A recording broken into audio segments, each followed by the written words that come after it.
good afternoon, and good morning, and thank you so much for joining us. Today, we're delighted to bring you a webinar on strategies to reach our health goals. While challenging, Nathalie has some winning strategies for you. Whether you want to increase your physical activity, improve your nutritional choices, or find a more positive mental health, there are tips that will get you back on track.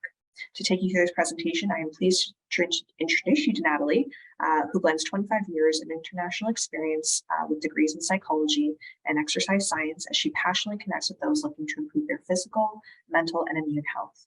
She is the Vice President of the Fitness Council of Canada and CanFit Pro's recipient of the Canadian Presenter of the Year Award. Nathalie delivers joyful movement and insights as a speaker, coach, and trainer.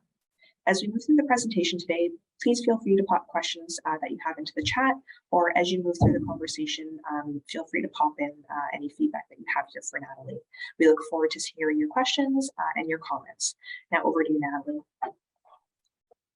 Hello, everyone. Thank you so much for joining us. Lovely to come to you from what has just become a sunny day in Montreal. And so it's a little extra brighter than it was an hour ago. So I'm very pleased to be with you here today and to see if there are opportunities for us to improve our health and wellness, thanks to the tips and tricks and ideas that I will share with you today. Please go ahead and use the chat to enter any interactions you might have, questions you might have. We'll have a look at those along the way and then keep ourselves some time at the end if there are questions that are a little bit more detailed in terms of the answers that we're going to put up there. So I'll go ahead and bring up our presentation for today. So the best strategies to reach our health goals. Essentially, what I've done in this presentation is combine the science in psychology, in behavior modification, and connected them towards how we reach our health goals and see if we can bring these two together, because I know it is difficult. I know there are times where we want to sleep better. We want to spend more time with our families. We want to perhaps walk more often or more regularly. And we've got great intentions for 1, 2, 5, 3 days or weeks. And then after a while, our habits tend to sink back in, our old habits tend to sink back in. And that is perfectly normal, perfectly understandable, very, very common. We are all looking for tips and strategies to move ourselves towards our health goals. And so this is our journey of what we will go through today. It looks like a lot, but I promise it will go by pretty quickly and we'll be able to see where we're going at with that. So we're going to identify the difference in terms of our strategies between wants and needs and goals, and see how the nuance between those three impacts our likelihood to move towards those goals and achieve those goals. We'll have a better understanding of essentially how human beings make changes, how human beings behave. We're going to highlight the benefits of making notes and writing it down.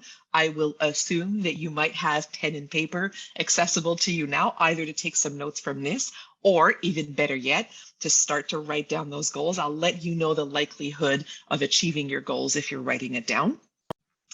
We're going to divide 3 aspects of health into 3 categories, because trying to change, improve, or achieve goals in a long, long list is really not setting ourselves up for success. So we're going to choose in those 3 categories the goals that we will focus on starting today and start to move towards the small steps. Have a look at the SMART acronym when it comes to setting goals and see if that can help us out. Separate process goals with outcome goals. Realize and become even more aware of past obstacles, and then highlight the importance of celebrating success and celebrating achieving those goals. That's our strategies for today. So let's determine again where our intention is between a want, a need, and a goal. And I use the word intention intentionally because there's a difference between intention and tension. So in the same way that there's nuance between wanting something, needing something, and having a goal that we've set, there's also nuance between saying, I need to do this, I have to do this, I must do this. Oftentimes, an obligation creates tension versus attention and intention. And so we want to try and keep it in the most positive frame of mind, including the language that we speak, because our brain hears us, our minds hear us, every cell in our body hears the language that we use. So it's the difference between I have to reach out to my nephew. I haven't done a long, I have to do it. I have to do it. I have to do it. There's a connotation to that that is more filled with tension than I'm looking forward to reaching out to my nephew. I want to connect with my nephew because, or my goal is to connect with my nephew once a week because that's what we need to build in our relationship. And this is something that matters to me. So I include this when we start off so that you can be self-aware of the language that you use, whether you're just talking to yourself, whether you're writing it down, whether you're communicating it with other people, so that you understand there is weight and there is purpose to every one of these words that we use and in the way that it resonates with us in our desire and our likelihood to actually achieve those goals. Human beings are actually, in some ways, very, very nuanced and complicated, and there's all kinds of things happening. In other ways, really simple. We behave based on two directions. When we make choices in our habits, in our behavior, in our goals, in our daily activities, it is either to move towards pleasure or to move away from pain. Oftentimes, moving away from pain can be very stimulating at the beginning, but the consistency of the behavior increases in likelihood if we are also moving towards pleasure. I'll share with you an example. Many people want to be more active, exercise more, walk more, move more, participate in activities that present to them vitality. The motivation from that oftentimes is to move away from pain, sometimes to find a body weight that is actually more beneficial to them, again, so they can feel more vitality, so they can have more energy. But the best predictor of exercise adherence is not the best exercise, is never the one that the latest celebrity is doing. It's never the one that our best friend or our spouse is doing, is not necessarily the one that is suggested to us because it actually is the most beneficial, but the one that best predicts is the one in which there is fun, pleasure. Pleasure is actually the best predictor of staying with your movement or exercise or physical activity program. And so this is an example of how powerful moving towards pleasure actually is. It's the same when it comes to the nutrition that we choose, the foods that we choose that nourish our body and our needs. Finding food that is pleasurable and therefore enjoying more of something versus less of something. Another example, some people might want to decrease the amount of coffee or caffeinated beverages that they consume because it's impacting the quality of their sleep. Cutting down on coffee is one way of doing it, but does that include pleasure? Would a pleasureful version of that be instead replacing one of the cups of coffee with, for example, a decaffeinated herbal tea? So you're still getting something versus just removing what is pleasurable to you without anything that'll necessarily be replaced. So think about your health goals. If you look at where you want to go now, your needs, your wants, your desires, and your goals, which ones are actually moving away from pain and or which ones are moving you towards pleasure? And identifying the ones that are there. Again, the language of that really does matter. So let's say you want to be more pain-free in your movement. You find that you're struggling with the comfort when it comes to your joints. And so when you're getting up, there's a little bit more moaning that's happening now when you're getting up out of your chair, when you're looking to move, when you've been seated for a long time, or when you've been lying down for a long time, and you want that to be improved. The move away from pain is, I don't want to feel that pain. That's literal pain.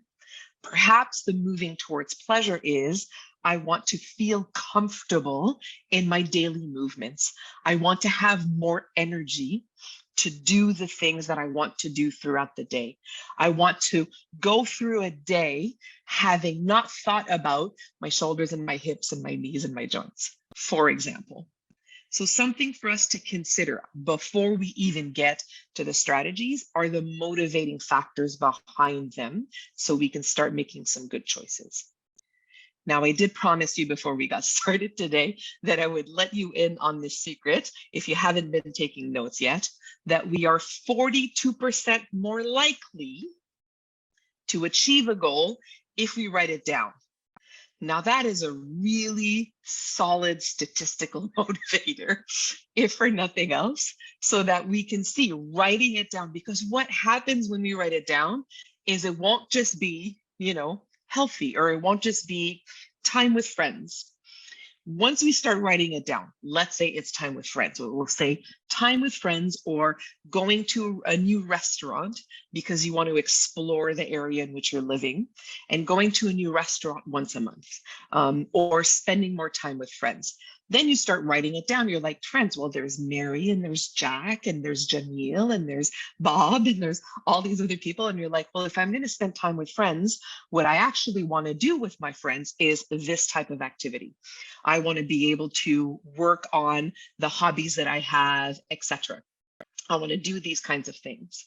Where would I have the opportunity to write this down and lay it out a little bit more detailed, so it starts to actually develop as a plan or as an action plan? There's an opportunity for us to do that. So Natasha's asking, do we need to write with pen and paper, or would a note on the laptop or smartphone work? The note on the smartphone or laptop would work, as long as it is prominent.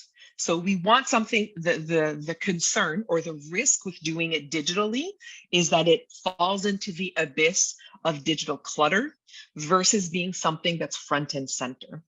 And so we want to be able to write it down. If it goes into the back of our, quite literally or digitally, the back end of what we're doing, and we kind of can forget about it and not see it again, it's a little bit different than using pen to paper. There's something actually interesting about the kinesthetic writing of it that slows down the pace of our mind and puts us into a goal setting format. So my suggestion, and I mean, some of us still have great penmanship, some of us not so much, is to have something that's a little bit more visually stimulating than maybe it takes a while for you to go back to your notes. If you've got a version of the app or something on your phone or on your laptop that pops it back up, that keeps it as a note, that you see it and it's stimulating, great. If it falls to the back, then I would say write it down, even if it's colorful sticky notes, so you can see it there. Thank you for the question, Natasha. I appreciate that. So we're writing it down, everybody. Okay.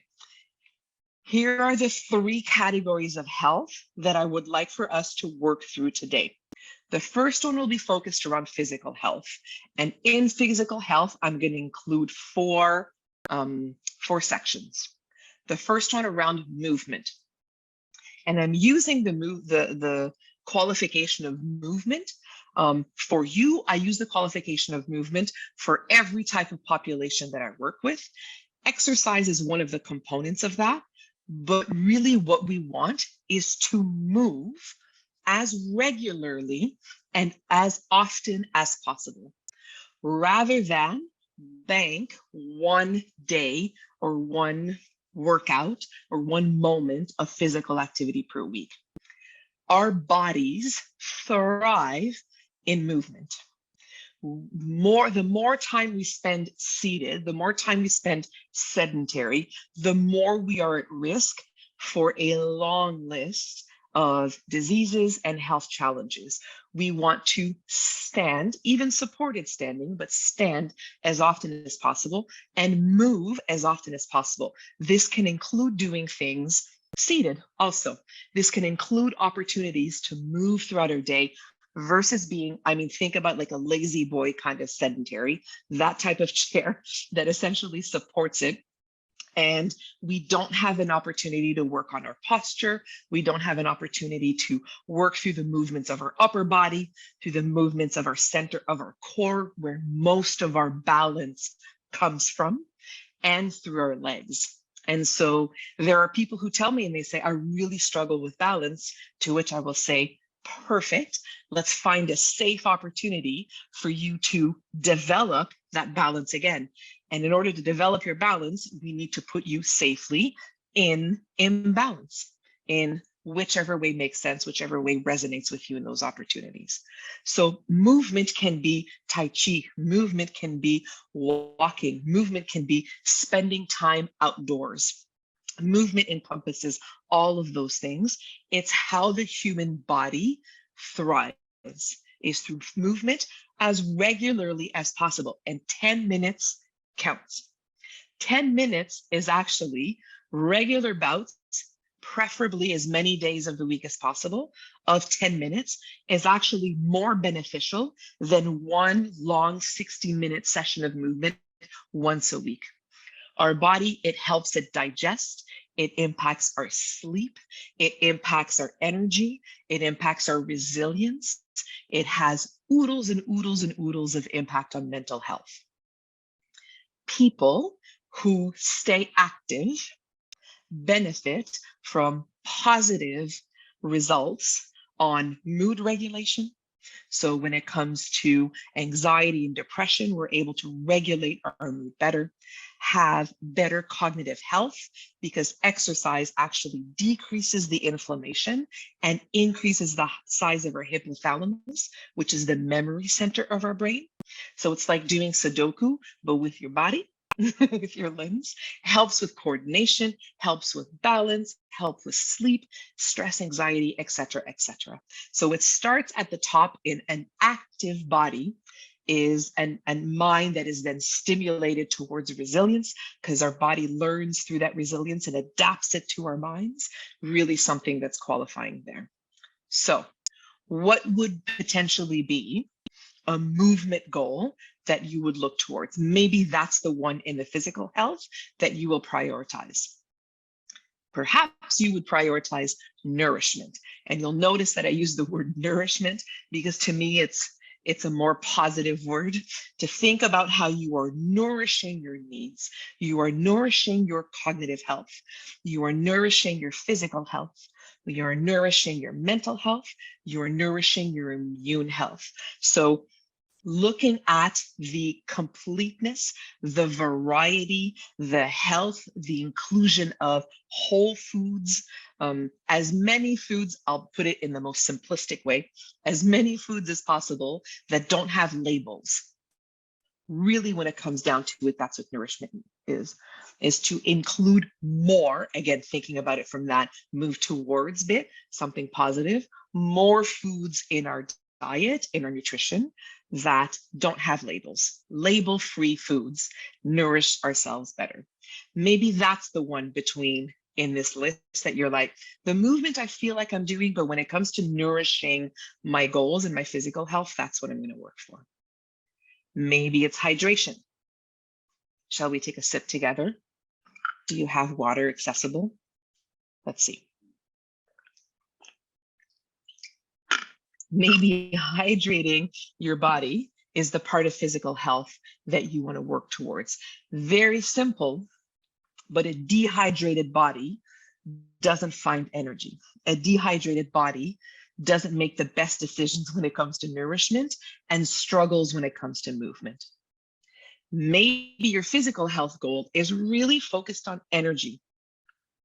The energy to have positive communication and relationships with the people who matter to you, the energy to do the things that matter to you, whether that's volunteering your time, whether that's participating in activities that are meaningful to you. Maybe simply put, everything else will be driven towards a more energetic and vital life. And therefore, you will include the movement in that, you will nourish yourself towards that, you will hydrate yourself towards that, because that's the goal.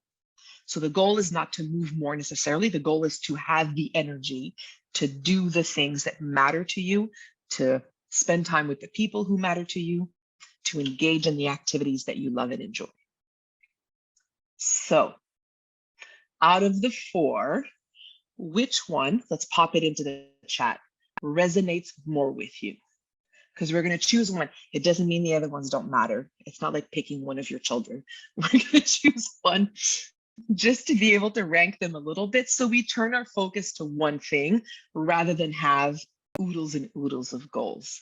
So which one, even if it's like for the next week, would you say that's the one that I want to work towards when it comes to my physical health? This is the one that I value more right now. I will say for me, and I'll pop it into the chat. I will say, oh, I'll put it to everybody. I will say for me, it'll be nourishment. We've had challenges. My husband started a new job a couple of weeks ago, so we're in a big adaptation change. It was a complete change in his schedule. So I'm going to say with nourishment, looking towards the weekend, planning our meals for the week so that we're making better decisions when we have less time. So I'm going to set ourselves up for success when it comes to that. I know that that'll make a difference on the other goals. Okay. Hopefully you had an opportunity to write it down in the chat. So someone's sharing movement. Thank you for sharing that. Good. So writing it down either in your notes and or in the chat, wherever it made more sense for you. And let's see what the next section of health is. So we're going to talk about mental health now. 4 aspects of mental health we're going to focus on today: sleep, cognitive stimulation, stress management, and coping with mood changes. Right away, just by looking at them, you might be like, yep, that's the one. You don't even have to explain them, Nathalie. I know it's all about sleep for me. Usually people name sleep if they haven't slept well the past couple of nights. There's a recency effect when it comes to sleep. So maybe for your mental health, that's the piece that would matter to you more. A person who is not rested has much more difficulty finding the energy and the vitality to make healthy decisions the next day, to choose to do the activities that matter to them, to say yes to things that they want to do, to say no or not right now to the things that aren't relevant to them. So sleep really impacts everything. And I'll share this with you, depending on where people are at in their lives. If sleep is absent, nothing else really comes in. And so quality and quantity of sleep really matter. So Natasha's saying coping with mood changes, yeah, and other moods. So that's the one that resonates more with you. Cognitive stimulation is one, like I mentioned, that really does matter to us, whether that's engaging in a hobby that's meaningful, whether that's reading books, whether that's learning, watching documentaries, whether that's spending time with interesting people, sharing ideas, listening to a lecture. This is cognitive stimulation for you related to your health, right? So even participating in something like this is cognitive stimulation. Stress management. Notice I didn't write stress elimination. So stress management, because really the stressors are out there. We have no control over what happens on the outside. What we can control is whether we react or whether we reflect and respond to stress. Choosing the way that we respond to the stressors that are around us might be the priority for you. Or maybe it's coping with mood changes. Again, do you feel like you respond to what's around you like a thermostat? pardon me, like a thermometer that goes up and down and up and down, and you feel like things are very hot and cold depending on what's happening? Or are you the regulator, like the thermostat, that keeps things even and we become less at risk for depressive types of thoughts and anxious types of thoughts? Coping with mood changes means we spend less time in the past, kicking ourselves or worrying about what happened in the past, and less time worrying about what might happen in our imagination in the future, but more time being present-minded. So let's choose. Which one resonates more with you? We're going to choose one for physical health and choose one for mental health, so that we are slowly, with our self-awareness, making reasonable changes based on reasonable expectations, based on the changes we're capable of making at this time. Our last, but not least category is social health. So the activities to enjoy, the places to enjoy, the people we want to connect with, and time to rest and reflect.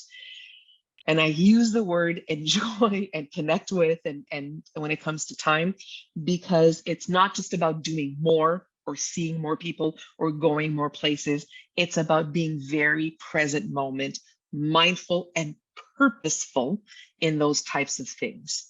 And so are you looking towards more activities? Thank you. So we've got cognitive stimulation being the one that you chose from the last one. Good. Thank you so much for taking the time to share those in the chat, guys. I appreciate it. Are there places that you want to go and enjoy, whether it's a park, whether it's a trip, whether it's anything else? Perhaps you will be visiting people, or perhaps you will be seeing things that you haven't seen. Sometimes the places we want to enjoy are in our own backyard. I know that there's parks that are around me that are, within 10, 15 minutes that I really like going to. And it's one of the things a lot of us had an opportunity to do over the past few years, is become a bit of a tourist in our own community, as we were a little bit more limited in the places we could go.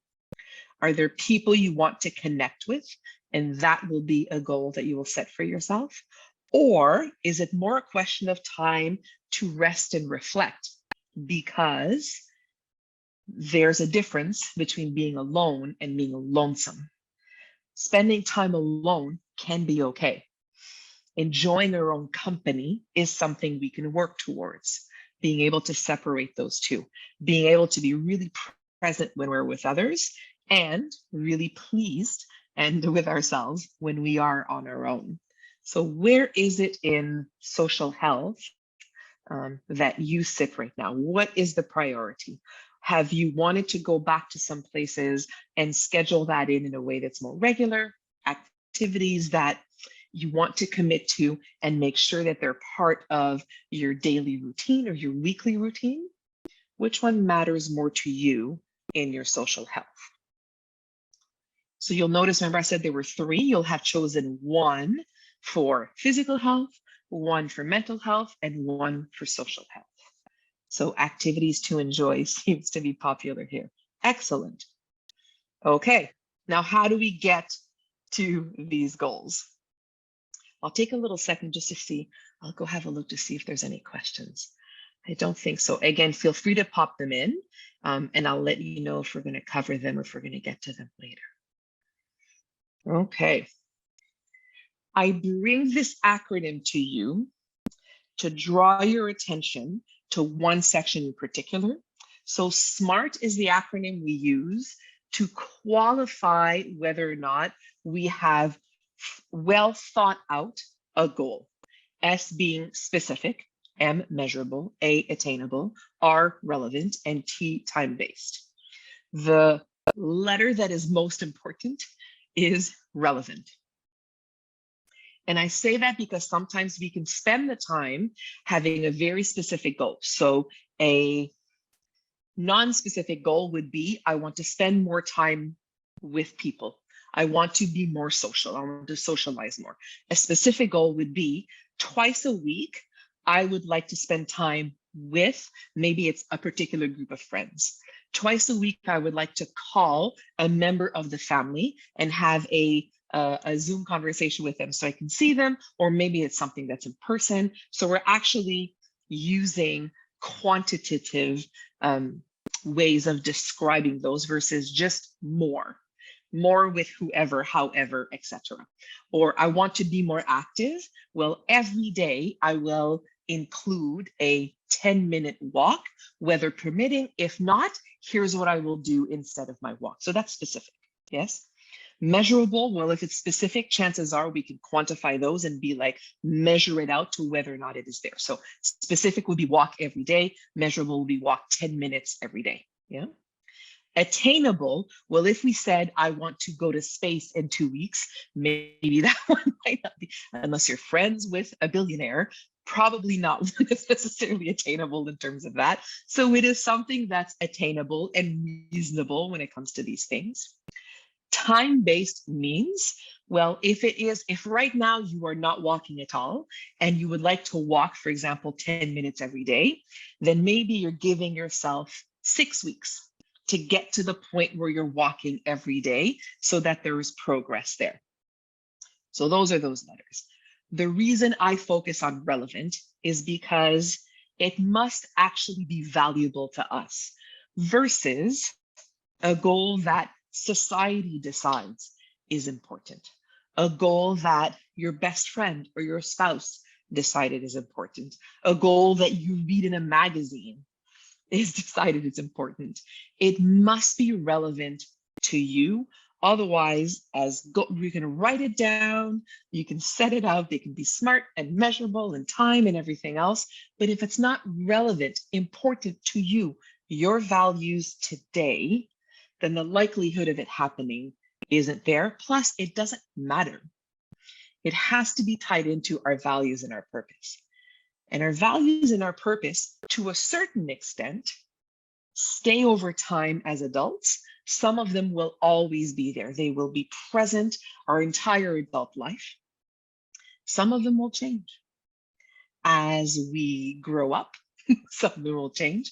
When things change around us, new people come into our lives, other people come out of our lives, they will adapt. Our physical needs will change. Our social needs will change. We will find a new hobby. We will let go of something that no longer matters to us. So it's okay to assess and reassess from time to time what is valuable to us, what is meaningful and purposeful to us.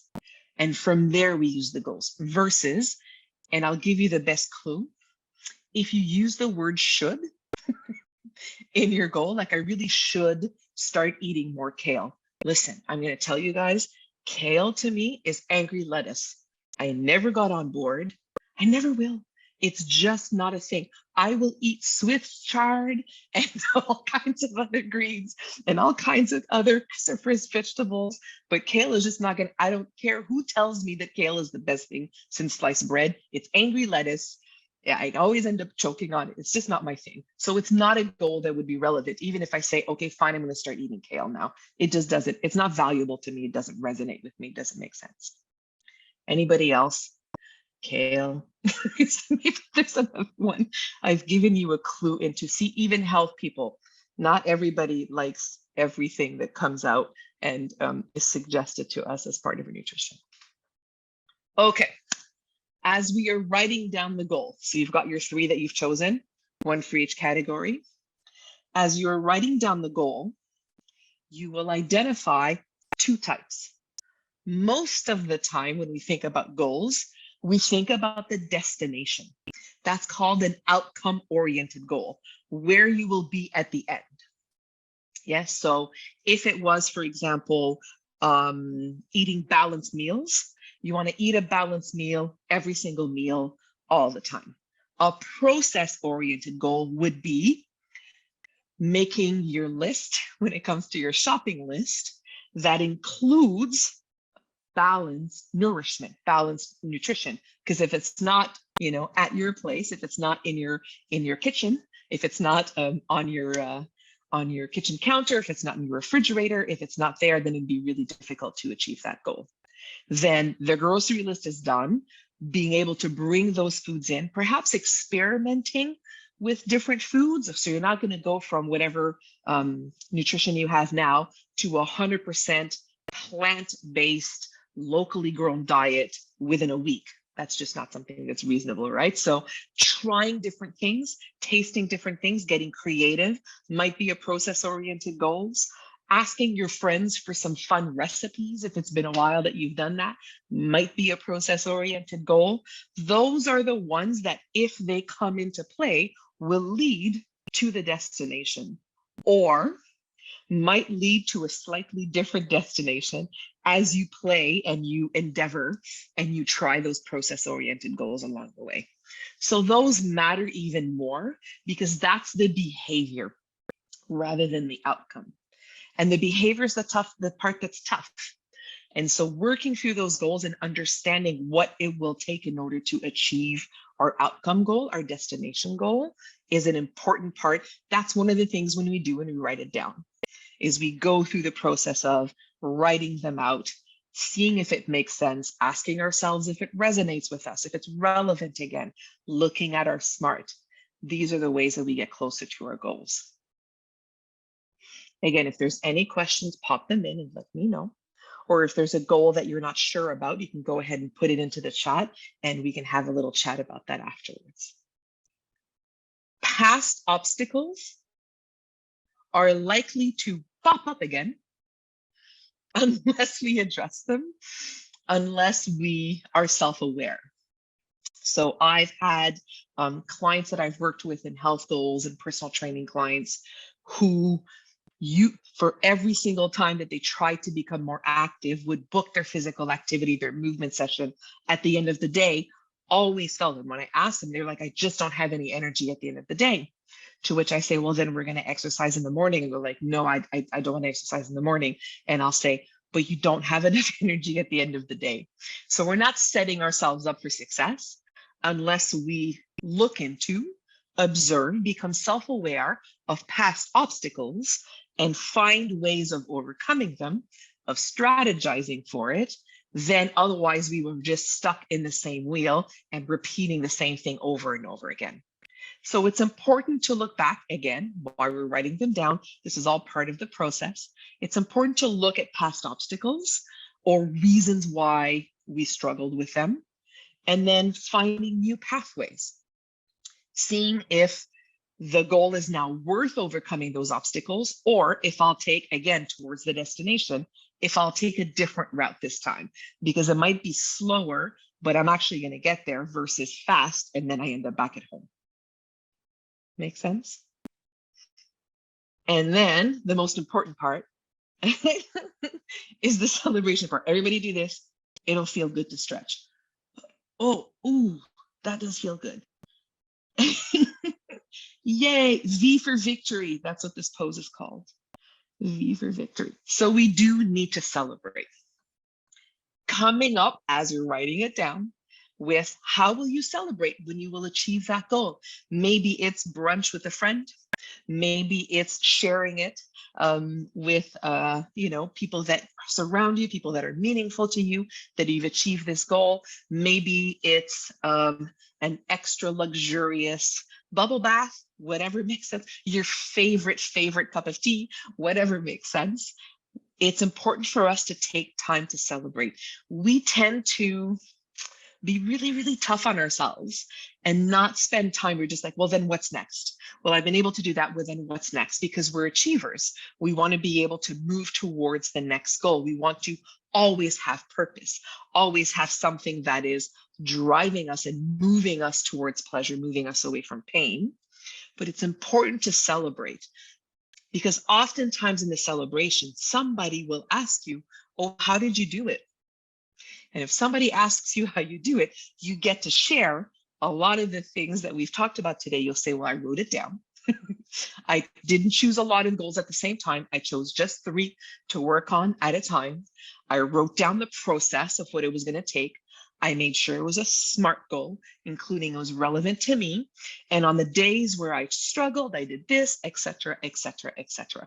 And now we're helping one another move towards those goals, plus realizing and verbalizing to ourselves or to others the strengths that we have, so we can continue to build on those strengths. And so it's really important to take those moments to celebrate, to take that time to focus on what went well so that we know we can replicate those good ideas, those good strategies as we continue towards the next health goal or the purpose that we have.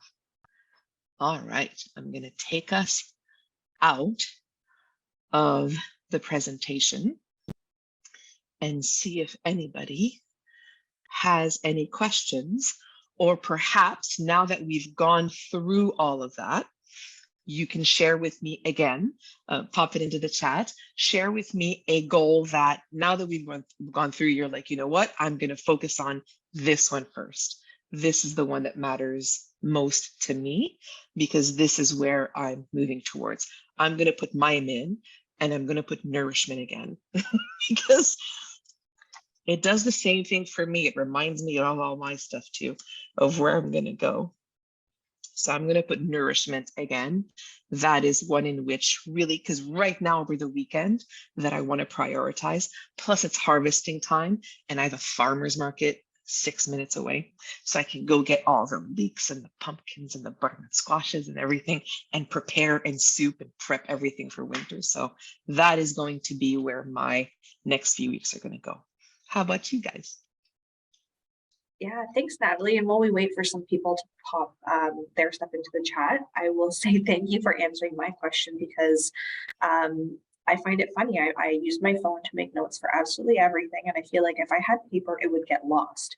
But that my notes are like my go-to for everything. They have my shopping list, they have my to-do list, they have literally everything. So I'm hoping that it doesn't get lost in digital clutter because I look at those notes every day. But perfect. Old-fashioned pen and paper sometimes. I feel like I'm one of those people who has almost completely lost my penmanship over the last little while. But hopefully some other people are still very proficient writers. And if you do it in that way, it almost has some of the benefits of journaling, which is sometimes a little bit more mindful.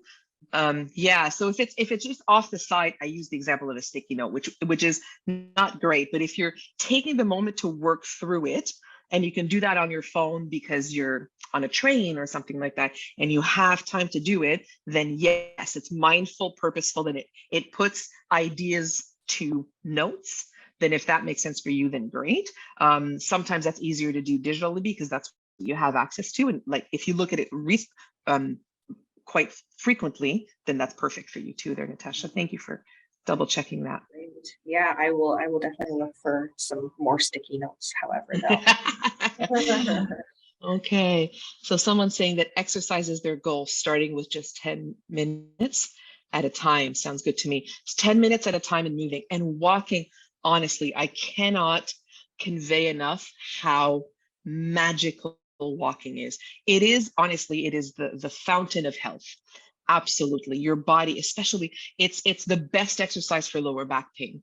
It's the most accessible exercise. It's free. It can be done with any generation, most members of the family, including doing it accessible. If mobility is reduced, same thing, we can have those opportunities to do that. Walking is a phenomenal way to re-engage with movement, especially if you do have the opportunity to do it outside.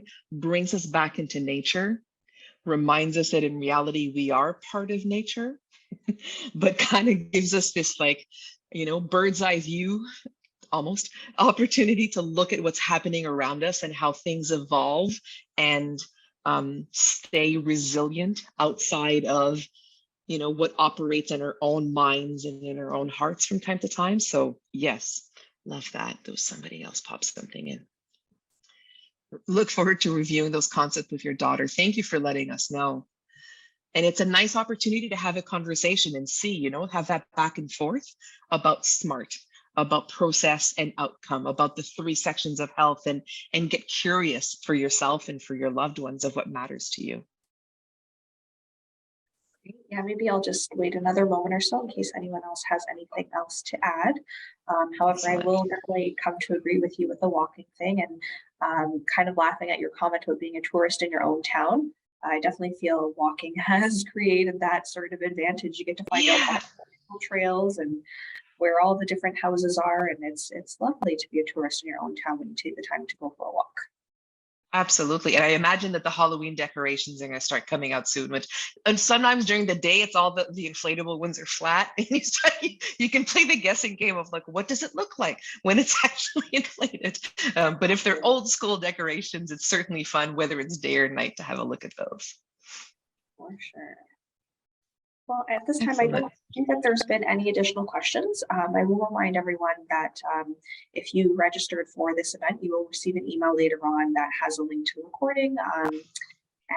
Yeah, you're always available to go back to our website and register for any additional sessions that we have. We have them every Thursday, and we will welcome Nathalie back again next month. So if you're on this journey of health and wealth, and fitness and all these great things to help with your physical and mental health, then definitely come back, register again. We look forward to seeing you again next month.